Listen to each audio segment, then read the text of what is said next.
बहुत समय पहले की बात है। एक छोटे से राज्य में वीर प्रताप नाम का राजा राज्य करता था। राजा प्रताप न केवल अपने साहस के लिए प्रसिद्ध था, बल्कि अपनी प्रजा के प्रति प्रेम और न्यायप्रियता के लिए भी जाना जाता था। उनकी तलवार की धार और उनके साहस का डंका दूर दूर तक गूंजता था। एक दिन राजा प्रताप के राज्य पर पड़ोसी राज्य के क्रूर राजा रणधीर ने आक्रमण कर दिया। रणधीर का लालच बढ़ता जा रहा था और वह अपने राज्य का विस्तार करना चाहता था। ऐसे ही यह खबर प्रताप तक पहुंची, उनके मन में एक ज्वाला सी जल उठी।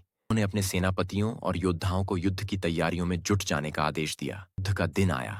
प्रताप अपने घोड़े चेतक पर सवार होकर सेना के आगे बढ़े। रणधीर की सेना विशाल थी, लेकिन प्रताप के मन में भय का नामो निशान नहीं था।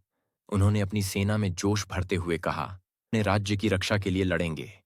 हमारी तलवारें केवल हमारे सम्मान के लिए नहीं, बल्कि हमारी प्रजा की रक्षा के लिए चलेंगी। याद रखो, हम हार नहीं मानेंगे।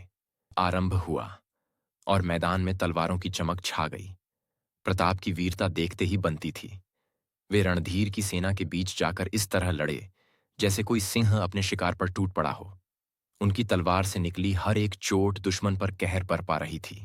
ये वीरता देख उनकी सेना में जोश भर गया और उन्होंने दुगने उत्साह से युद्ध किया। राजा प्रताप ने रणधीर को चुनौती दी, अगर हिम्मत है तो मेरे सामने आओ। रणधीर, जो अपनी विशाल सेना के पीछे छिपा हुआ था, राजा प्रताप की ललकार से घबरा गया।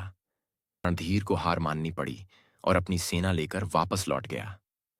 प्रताप ने अपनी वीरता और संकल्प से न केवल अपने राज्य की रक्षा की, बल्कि अपनी प्रजा का सम्मान भी बढ़ाया।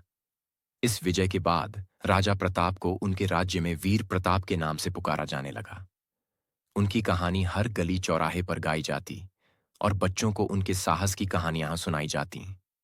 उनका राज्य फिर से खुशियों से भर गया और उनकी प्रजा ने उनसे और भी अधिक प्रेम किया।